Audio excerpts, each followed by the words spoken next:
Jaya Radha Madhava Kunja Bihari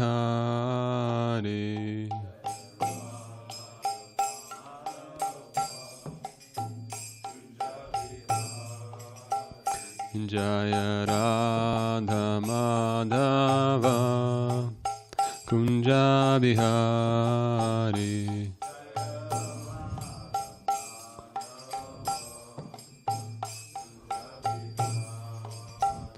Jaya Gopijana Vallabha Girivaradhari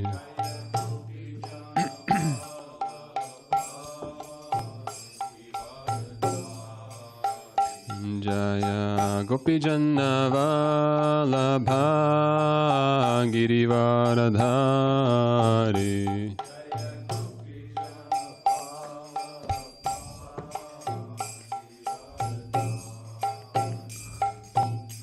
Yashodanandana Vrajajana Ranjana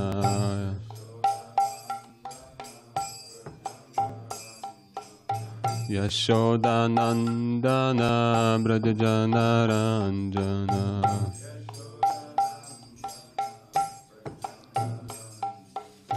Yamunatira Vanachari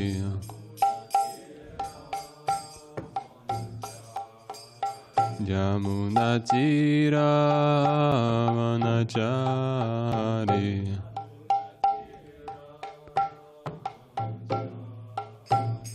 Jaya Radha Madhava Kunja Bihari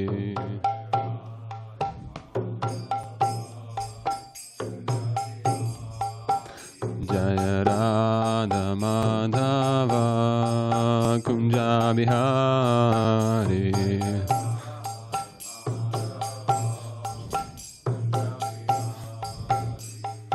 Gopijana Vallabha Girivaradhari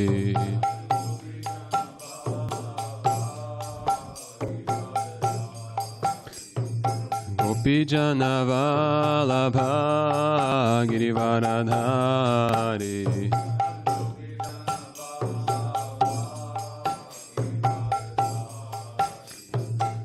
Yashodanandana Vrajajana Ranjana Yashodanandana Vrajajana Ranjana Yamunatira Vanachari Yamunatira Vanachari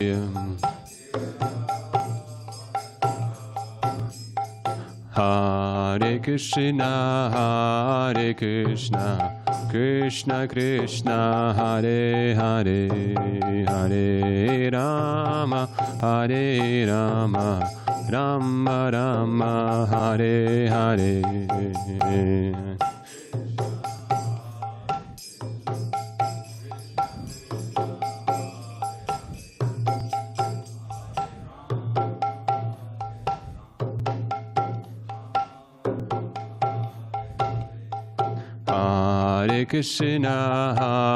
Krishna Krishna Krishna Hare Hare Hare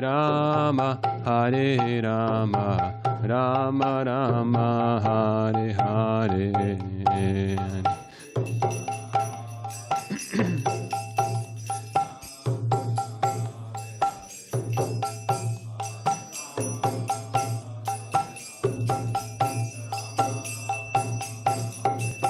Jaya Radha Madhava Kunja Bihari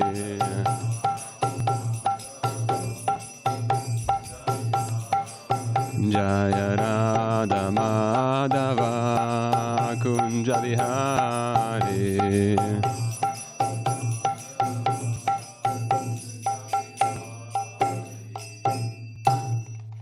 Jaya Om Vishnu Pada Paramahamsa Privrajikacharya Stotra Srimad Bhakti Swami Srila Prabhupada Ki Jai. Jayam Vishnu Paramahamsa Parivrajikacharya Shtotra Shri Srimad Bhakti Siddhanta Saraswati Goswami Maharaj Prabhupada Ki Jai Ananta Koti Vaishnava Vrinda Ki Jai Namacharya Shri Haridas Thakur Ki Jai Prem Shri Kaho Shri Krishna Chaitanya Prabhu Nityananda Shri Advaita Gadadhar Shri Vasari Gaura Bhakta Vrinda Ki Jai Shri Shri Radha Krishna Gopavardhana Shyama Kunda Radha Kunda Giri Govardhan Ki Jai Shri Vrindavan Dham Ki Jai Shri Mayapur Dham Ki Jai Shri Jagannath Puri Dham Ki Jai Tulsi Devi Ki Jai Bhakti Devi Ki Jai Ganga Maya Ki Jai Yamuna Maya Ki Jai. All glories to the assembled devotees. Hare Krishna. All glories to the assembled devotees. Hare Krishna. All glories to the assembled devotees. Hare Krishna. All glories to Shri Shri Guru and Gauranga. All glories to Srila Prabhupada. Om Namo Bhagavate Vasudevaya. Om Namo Bhagavate Vasudevaya. Om Namo Bhagavate Vasudevaya.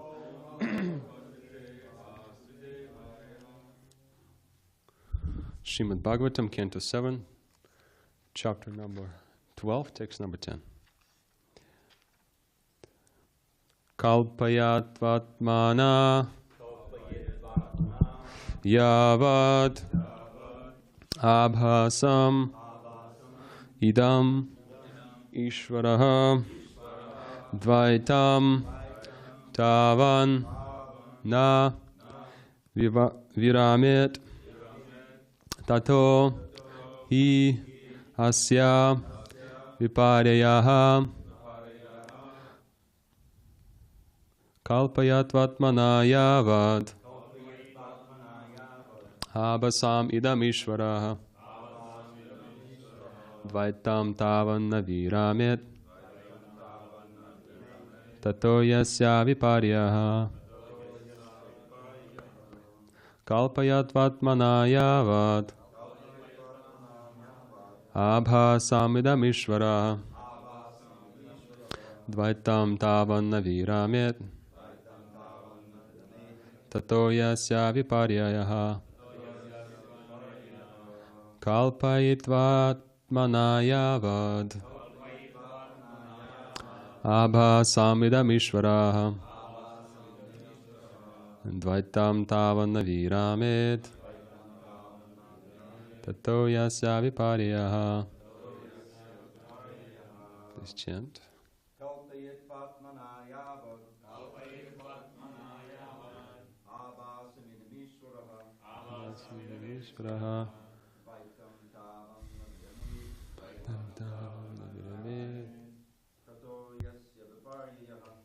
Yasya Viparyaha.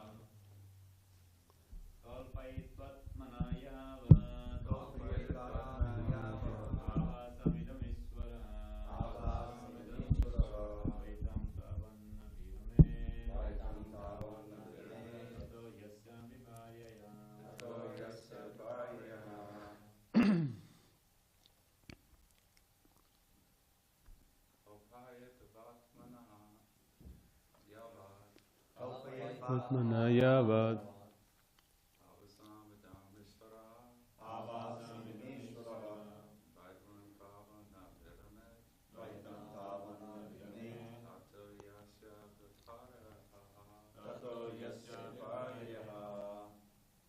Mataji Kalpayatvatmana Yavad Abhasam Idam Ishvaraha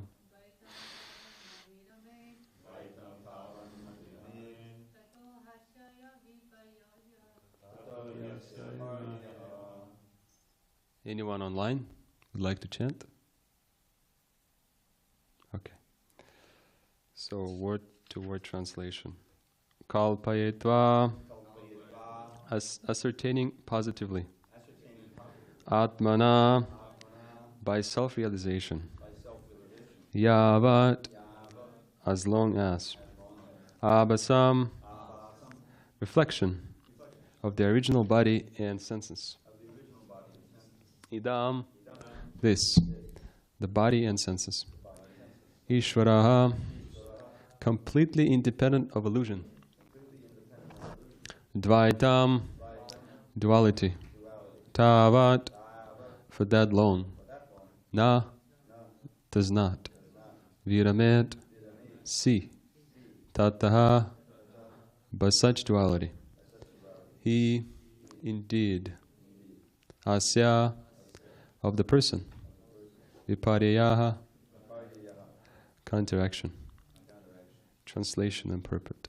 As long as a living entity is not completely self-realized, as long as he is not independent of the misconception of identifying with his body, which is nothing but a reflection of the original body and senses, he cannot be relieved of the conception of duality, which is epitomized by the duality between man and woman.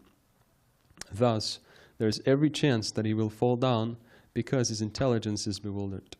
Here is another important warning that a man must save himself from attraction to woman. Until one is self-realized, fully independent of the illusory conception of the material body, the duality of man and woman must undoubtedly continue. But when one is actually self-realized, this distinction ceases.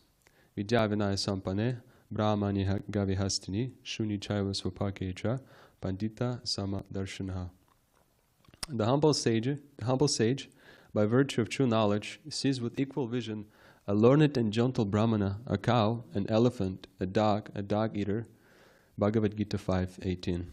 On the spiritual platform, the learned person not only gives up the duality of man and woman, but also gives up the duality of man and animal. This is the test of self-realization. One must realize perfectly that the living being is spirit soul, but is tasting various types of material bodies. One may theoretically understand this, but when one has practical realization, then he actually becomes a pandita, one who knows. Until that time, the duality continues, and the conception of man and woman also continues. In this stage, one should be extremely careful about mixing with women.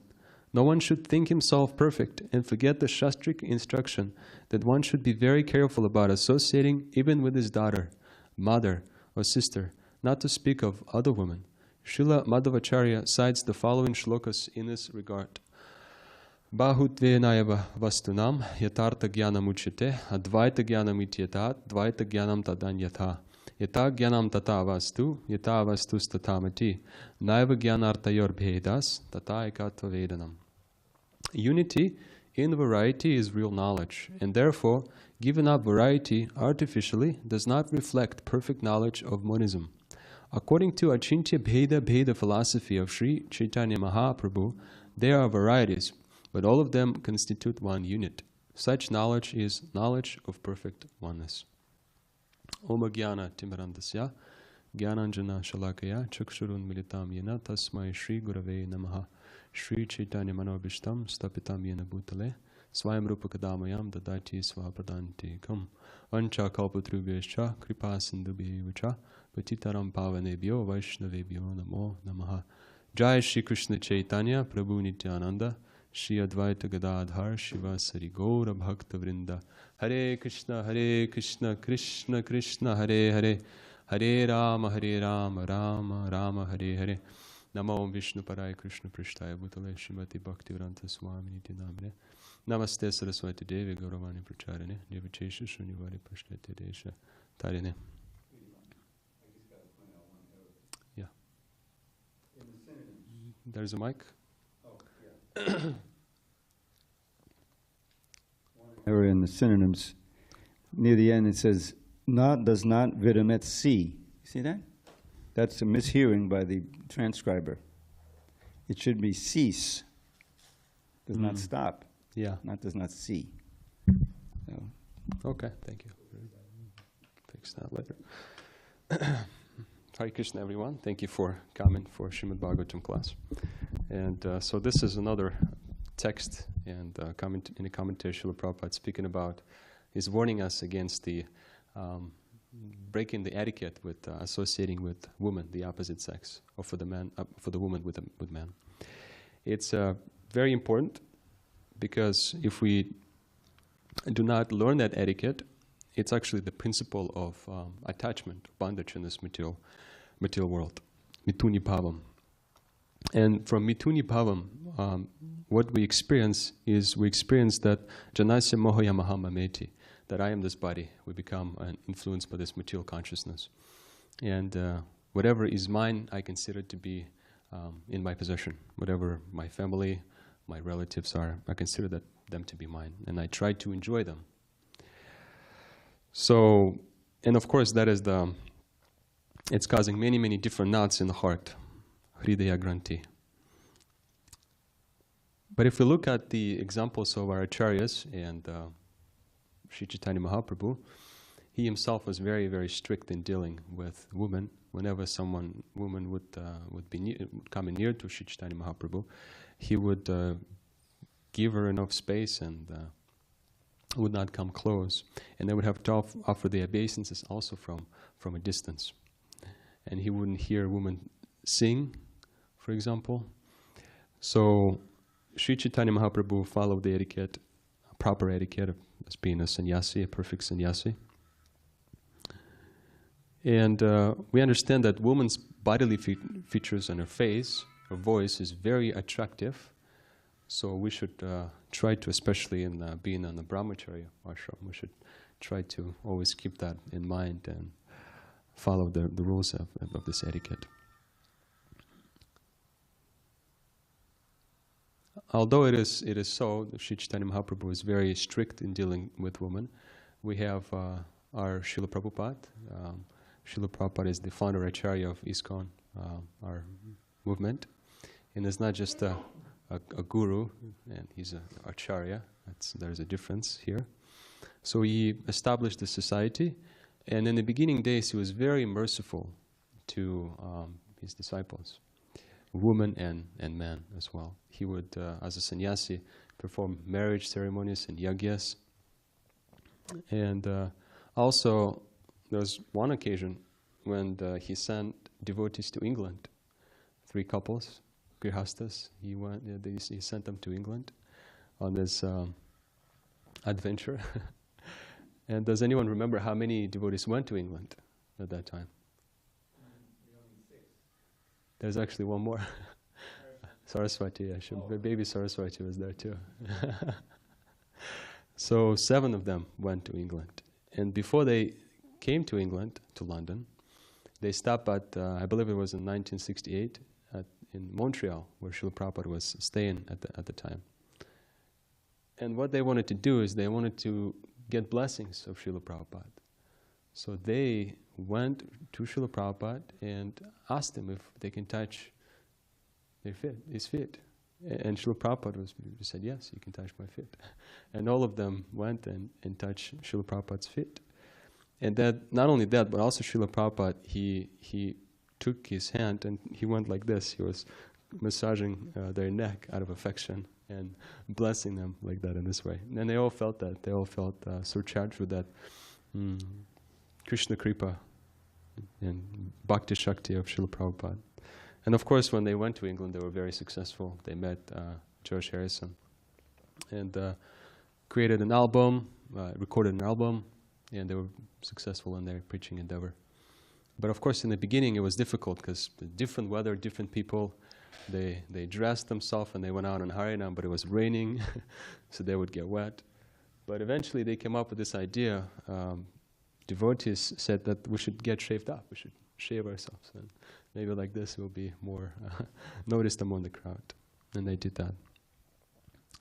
So Srila Prabhupada was very, very merciful to his disciples and to all of us. So he stresses the importance of etiquette with women in this verse. Unless we completely self-realized, unless we reach, like this text, Vidya Vinaya Sampanna, unless we reach the realization that we're not the body, we are the soul, Pandita Samadarshana. That is a very, of course, high platform. And the basis of that platform, for that equal vision, is 3 things. It's described in the Bhagavad Gita. So first thing is understanding I am not this body, I am a spirit soul. And I should also, second thing is I should also relate to everyone on that level, on the level of the soul, seeing that we guide it, we always guided by the supersoul. The supersoul present in everyone's hearts as well. So if I realize that I should be friendly towards every living entity.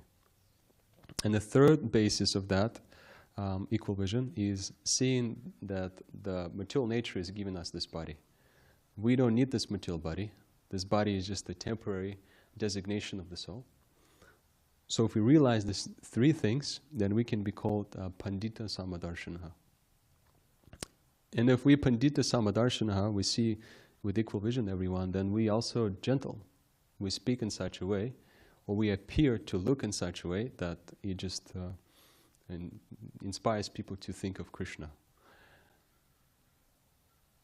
We are gentle and we are also very learned. We know how to relate to everyone, to all living entities. In the Bhagavad Gita, there is a nice picture in the hardcover of that example of the equal vision, the Pandita, the Brahman, the gentle Brahmana. And I always show that picture to people out on book distribution. It's a really actually nice picture. There's a sannyasi with a danda in the forest and different living entities as described in the text here. This is Brahmani Gavihastini Shuni Chaiva Swapakicha. There's living entities in different modes of nature. Brahmins and cows, they're in the mode of goodness. Elephant is in the mode of passion. And dog and outcast, the dog eater, is in the mode of ignorance. But he's seeing the supersoul, and that the supersoul is painted in that picture. It's quite a beautiful artwork. So I sometimes tell people that wise people, they carry God in their heart, or they see the soul in everyone's hearts, and they're very respectful to all. And sometimes I ask them, what if everyone has that type of vision? What do you think will happen to the world? It'll be completely free from violence and exploitation. So people do appreciate that. And duality, which is the cause of this bodily consciousness, we have experienced duality. Duality comes from doubt. It's also explained in the Bhagavad Gita in the 5th chapter. Labhante Brahma Nirvanam Shayakshina Kalmasha China Dvaidhaya Tatmana Sarva Bhutta Hite Rataha. That duality is, we experience duality because we simply forget about the Supreme Lord, the fountainhead of everything, Sarvaloka Maheshwaram, all the living entities and planets. And in this way we think that, yes, maybe I am in control, maybe I am controlling my destiny, and everything is my property, belongs to me. So that forgetfulness is a cause of us ourselves experiencing duality in this life. And when we experience duality, we don't see everyone with equal vision. We see everyone as being different from me.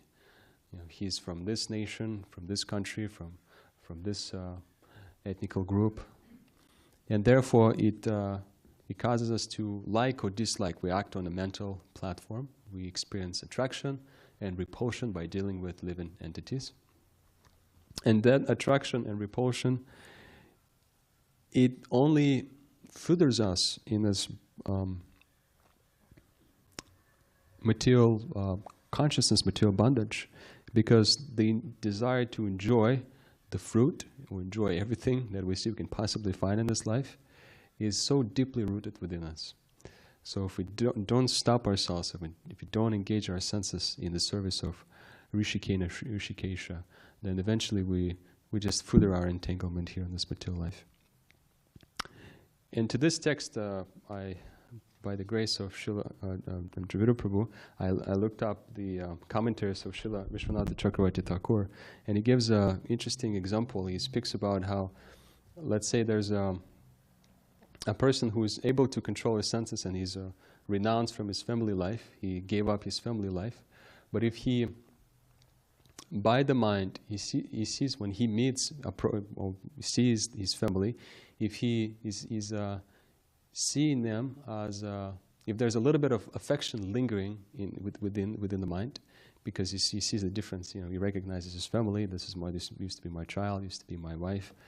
So even by such small misconception, that he's seeing them as used to be my family, it still causes duality Dvaitam, and it still causes samsara. It still causes causes a living entity to come back and again to this material world. So it's a very thin and subtle thing, this our dealing with material nature. And even the learned and very experienced practitioners of yoga, they can also become entangled.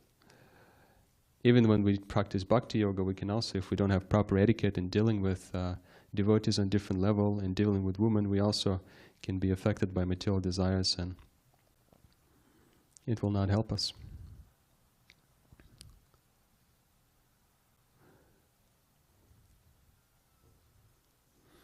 There's a wonderful pastime of in the first canto of 4th chapter, when Narada Muni, before he appeared to instruct Srila Vyasadeva about how and why he's not feeling completely satisfied after writing the 4 Vedas.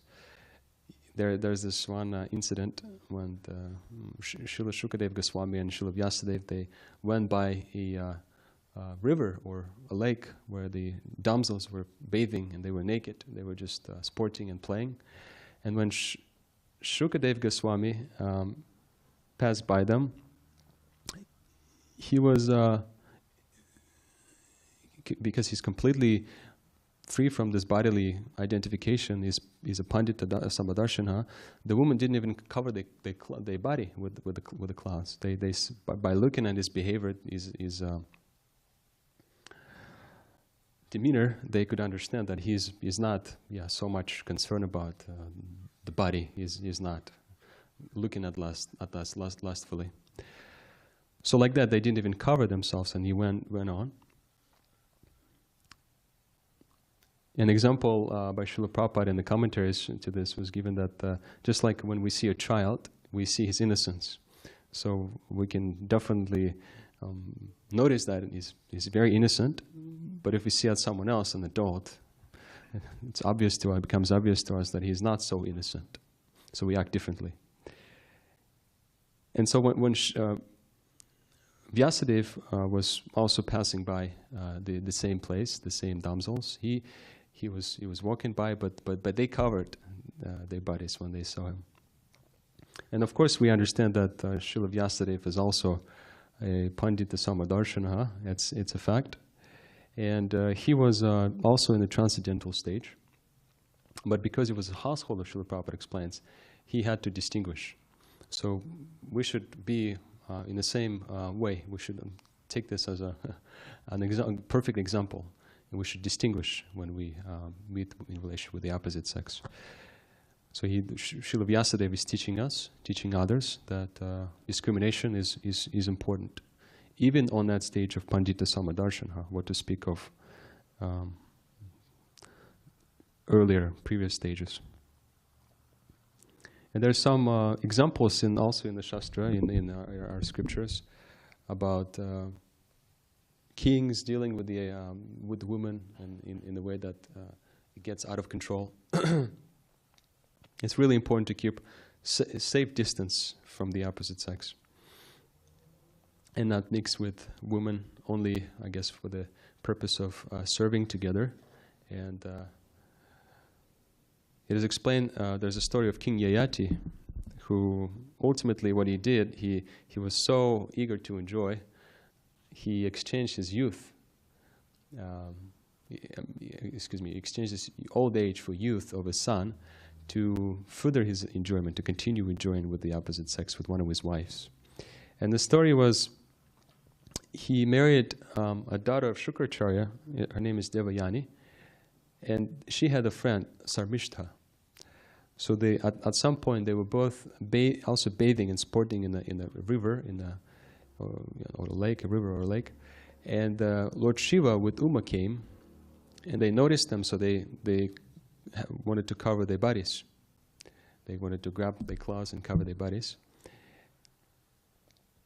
And Sarmishta, mistakenly, she put on Devayani's clothes. And Sarmishta, by nature, she was quite angry. And she's agitated easily. It is described in the Bhagavatam. So Devayani, she rebuked Sarmishta. And Sarmishta, in response to that, she actually threw her in a well. And King Yayati eventually came to that well, and he wanted to drink some water. So he saw Devayani in that well, and he rescued her. He gave her part of his clothes and brought her back to the kingdom. So then Devayani, she was agitated and angry, so she came to speak with her father. Her father was Shukracharya, and she told her father that it's completely unfair, how Sarmishta treated me. So she wanted Sarmishta to become a maidservant and serve her. And so Sarmishta, yes, she became a maidservant. And her father, he said that she could become a maidservant. And he said to King Yayati that she's going to be a maidservant, she's going to be close to your wife, she's going to be there, you'll see her often, but you can't have any sexual intercourse with her. And he said, oh, yes, okay, I will not do that. But eventually what happened is Devayani became pregnant, and she had some children. And Sarmishta also wanted to beget some children. And King Yayati, he couldn't resist. He had sexual intercourse with her, although without license, he knew that he's going to be cursed. And Shukracharya, found out about it, and he cursed him. He said, "You're going to lose your youth now." But then King Yayati was so attached to enjoying sexually, he asked for a benediction, for a boon. Please, at least if someone exchanges this old age for his youth, maybe one of my sons, can I please continue to enjoy? And Shukracharya agreed. So what happened eventually is he asked some of his sons, and they refused to give him their youth. But one of them did, and he became youthful again, back again, and they continued with this lusty affairs, enjoying sexually.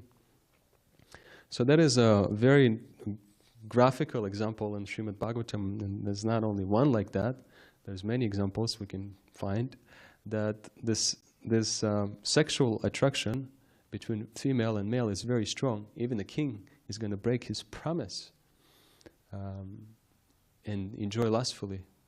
So the attachment to the vishayas, this object of the senses, is really, really strong. And without developing a higher taste, it's impossible to control your senses and to withstand yourself from sensual enjoyment, from material desires. The nature of women, also Bhagavatam explains, is very cunning. They usually, also, all of us are lustial living entities to some degree, covered by lust. Men are covered by lust, and when they are covered by lust, they like to, it's a visual thing, and so they are allured by pleasure in the opposite sex. And when women are covered by lust, they are allured by power. It is described in the Srimad Bhagavatam that the nature of a woman is merciless and cunning. It could be merciless and cunning, because they cannot tolerate a slight offense. It is described in the Bhagavatam. And for their own pleasure, they can do anything, even irreligious things. It says, they do not fear killing even a faithful husband or brother, like that. So if Srila Prabhupada explains, if we give freedom to women, if they freely begin to mingle, they are allured by power. So usually what happens is they seek in power in mingling with different men, from one after another. And of course, men are also at fault if they are not controlled by the ashram. They also lose the ability to discriminate, and the senses become out of control, and they also seek sexual pleasure and lose their intelligence, like it is explained in the Bhagavad Gita, that it begins in the mind, we contemplate, and then we act on it, become attached, become angry, that we can get enough or don't get anything, and eventually it will lose ability to discriminate. Our intelligence is gone, and then we just stuck in this material pool.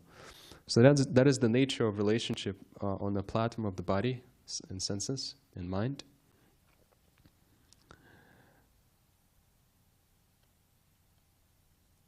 So when a beautiful man and woman unite together and embrace one another, it's just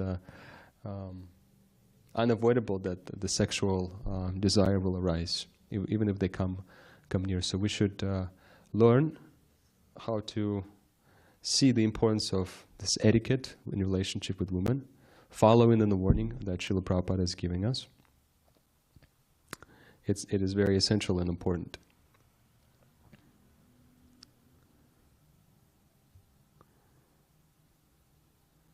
Balaram Prabhu was mentioning a story when we were traveling to San Francisco. We went to the temple of Swami Narayana. I guess I'm changing the topic, but I just wanted to mention something from there also. In that temple, it's a beautiful palace, beautiful place. You know, there's so much. It's very spacious. You can walk there. It's really materially very attractive and nice. And of course, people also come for spiritual reasons there too. And we wanted to stop by and see what it is. And I remember I decided to bring some books with me, just to see if it's going to be successful. And we went inside and we checked out the library or the books they were selling there. It was me, Tyler, and Balaram Prabhu. And Tyler was speaking to them, trying to ask them questions about their philosophy and things like that. And eventually this guy who was selling the books and working there, we spoke for a little bit, and I had some like Science of Self-Realization and some other books. So I offered it to him, and he actually he took it and he gave a donation. Even though sometimes we see that people who are working, they don't want to. They say something like, "Oh, we're in the duty. We can't do that. We can't take it. We can give a donation." But he did it, and that was very nice of him. And also recently, it's kind of a funny story. Not actually a story, but something that happened to me on book distribution. I was at Balboa Park. And I met a couple of people from India. Sometimes I try to talk to them and try to engage them in this welfare of sharing the message of Sanatan Dharma. So sometimes people from India, they like to support and they take books and distribute them, or they sponsor and donate for them. But this time I wasn't so successful. But I met this one person, and then right after her, maybe 30 minutes, I met another person. And the first person, her name is Arti, and another person, her name is Pooja. I thought it was quite funny. And on Sunday, there was this really nice couple from Austin. They were so thoughtful and so kind when I stopped them. They looked at the books and they were attracted to Bhagavad Gita. Apparently they've heard something about Bhagavad Gita. And I also gave them a stack of 7 books with medium and small books we have. And also I gave them Srimad Bhagavatam. I kept giving them books. Bhagavatam, JSD, Krishna book, and they were just taking it, accepting it. And then eventually I put everything in the bag, but then it wasn't enough, just one bag, so they took another bag, and I was putting it in the second bag, and they were pretty fired up. And they come from Austin, and I guess they are really serious about spiritual life. So I said, well, I also have some beads. I showed them the beads. And they were also attracted for the beads, but the guy said, "Well, this is actually not my department. This is more like her department. So she will take some beads from you. I'll read the book. I'll read the philosophy. She'll take the beads." And she took the beads. It was very nice. And at the end, she went into her purse and she was looking how much she would give, And she pulled out a $100 bill and she looked at her husband. "You think it's okay if I give $100?" And the husband said, yes, you can do that. And she gave $100. They were very generous and very curious, very kind.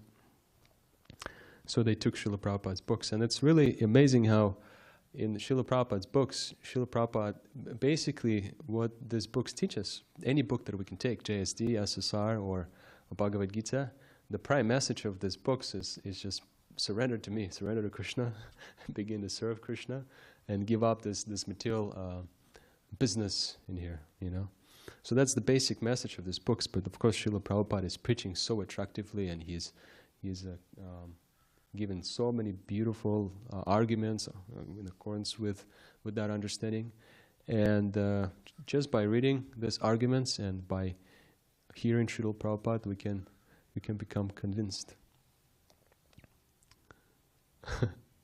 So there's many people in the past who have become convinced, and yeah, it's a fact. Srila Prabhupada's books are really powerful.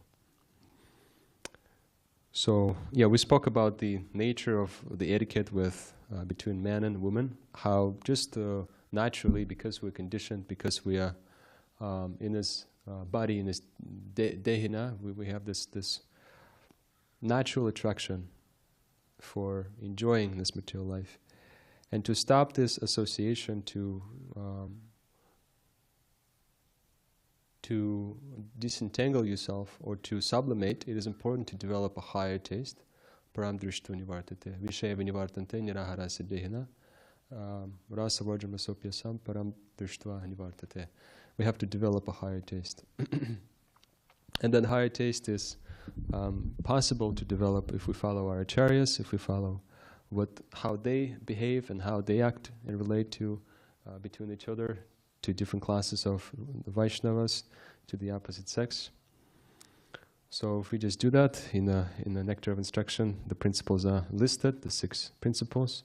Utsaha nishtaya daryat, tat karma pravartanat, sangatyagat satovrite, sadbir bhaktir prasiddhiti. Those are the most important favorable principles for developing our Krishna consciousness. Enthusiasm, determination, patience, and following the examples of previous acharyas, then satsanga, proper association, and giving up the association of worldly people. So these principles, if we follow them, they will help us. So thank you so much for your attention. If you have any comments or questions, we have some time now.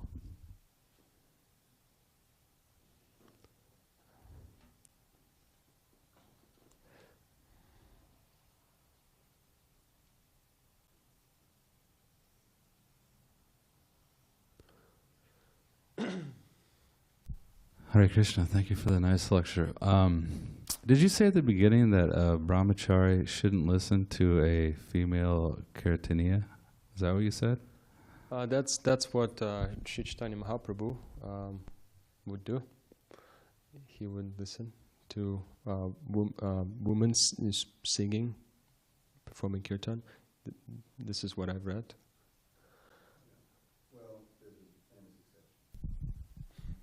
Govindam Hari Purusham. Actually, one devotee, I know the devotee, I won't give his name, he wrote Prabhupada a letter about that, saying that I understand we're not supposed to listen to women singing, but we have this every morning playing in the temple room, full temple room, Los Angeles. So Prabhupada, he was a little firm with him. He said, no, this is completely transcendental, just like you go out on Harinam with some ladies there, they're singing, you're hearing, you're singing, they're hearing. So one shouldn't be so squeamish about listening to Govinda prayers sung by Yamuna Devi.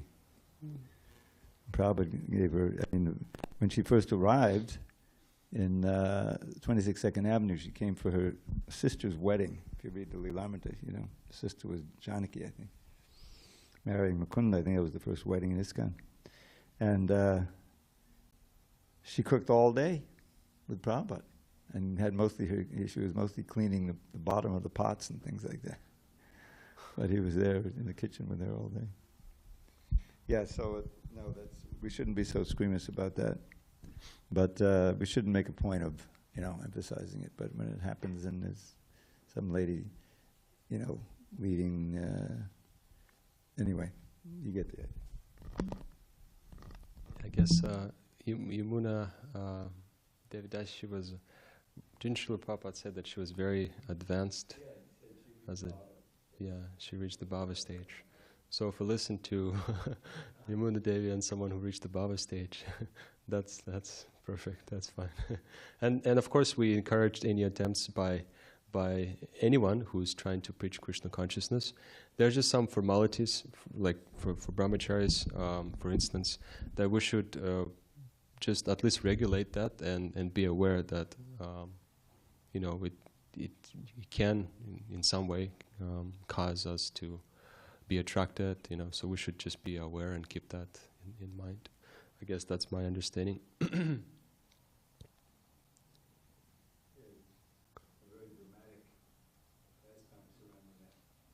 And if you read the Ancha Lila, Lord Chaitanya was, moment by moment in his madness of separation from Lord Krishna. And he was right near the Jagannath temple. So he heard singing going on, beautiful singing, it's Radha in separation from Krishna.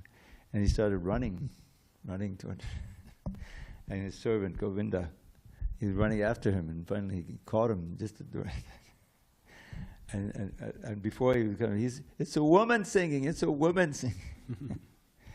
And so he caught him in time. He said, "Thank you, Govinda, you saved my life. If I had touched a woman, I'd die. I would have done it." Hare Krishna. Yes,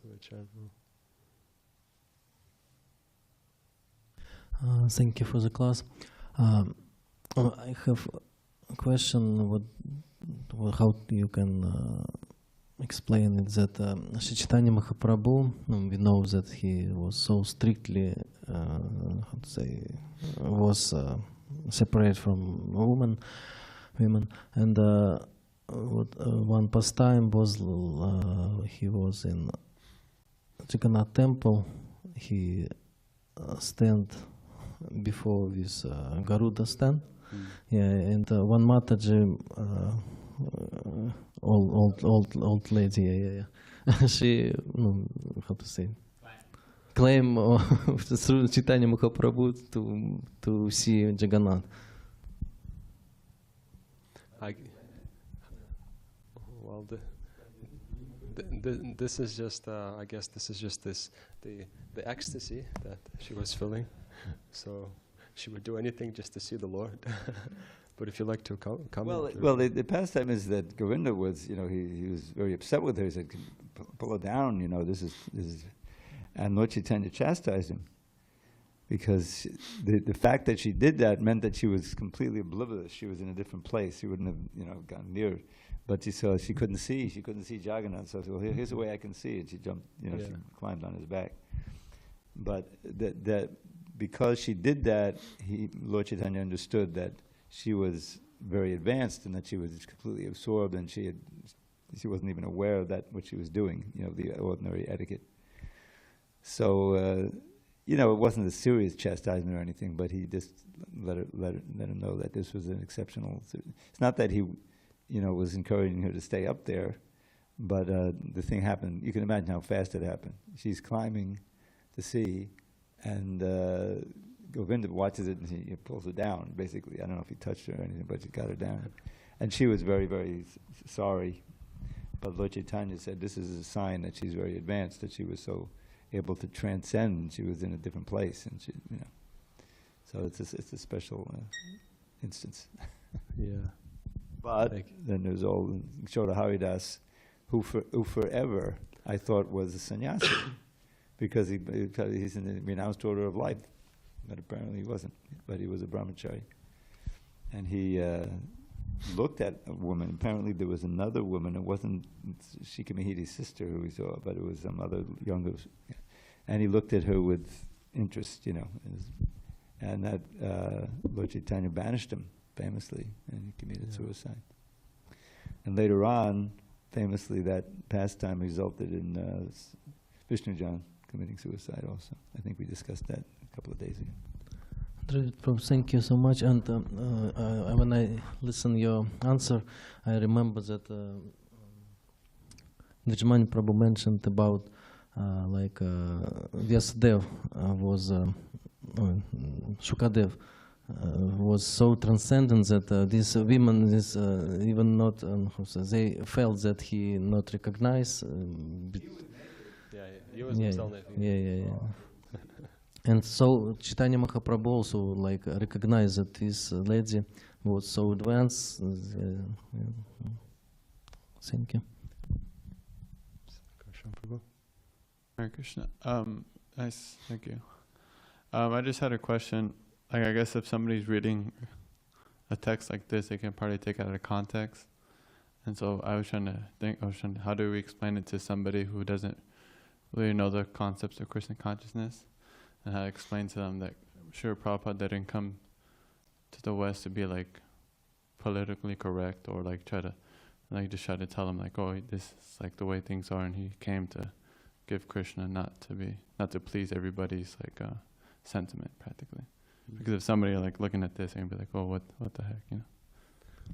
What particular point do you think that will stand out? I mean, somebody like in the West, they say like, or just like modern society would be like, associating with women isn't the worst, or, you know, you guys are kind of fanatical or something like that. Well, we're not saying that we should stop associating with women.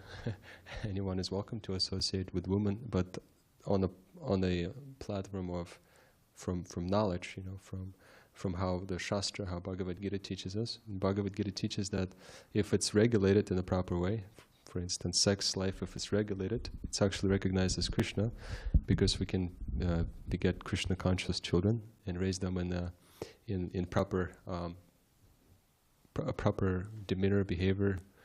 So it's licensed, but it's restricted, because, like I mentioned in the beginning, the simple understanding is we affected. We actually have so many different technologies these days, you know, and they growing so fast, and our morality is not keeping pace with those technologies. For example, you can go on the internet and spend like 5 minutes on the internet and see so many abominable things on the internet, and 50 years ago you would see so many things in a lifetime, but then you can just see it in 5 minutes. So therefore, we have this age, this you know, Kali Yuga. We see that it's progressing, and therefore, if we really want to be serious about spiritual life, it has to be seriously taken, regulated, according to scripture. That's also mentioned in the 16th chapter of the Bhagavad Gita, demonic and nature of a spiritual person. So it's mentioned that how if we don't follow injunctions of scripture, we just glide down to hell. So therefore, if I was speaking with someone, I probably just mentioned the fact that we're not against dealing with the opposite sex. We're not against marriage. When it's fine, it's good, and it could be also Krishna conscious, but it has to be strictly regulated under the what Shastra teaches us, like that. Otherwise, it's just simply, if it's out of control, it simply causes unfavorable and unfortunate reactions, and spiritual life is weakening. Even if I've heard that in classes by some of our teachers, acharyas and gurus, that when you're a brahmachari for a while and then you get married, your family life, you begin your family life, and your spiritual life kind of is putting on a little stoppage. It's going to take you a while to really get back into, you know, really following everything so seriously, because usually there's so many responsibilities and new things that you have to deal with. So anyway, it's all glories to devotees who are practicing family Krishna consciousness in family life. It's really not easy, and those who come regularly to the temple and try to participate in preaching, this is really amazing, and yeah, we really encourage that and honor the association. Does that answer the question? Okay, thank you so much for your attention. Gandhara Srimad Bhagavatam ki jai, Srila Prabhupada ki jai.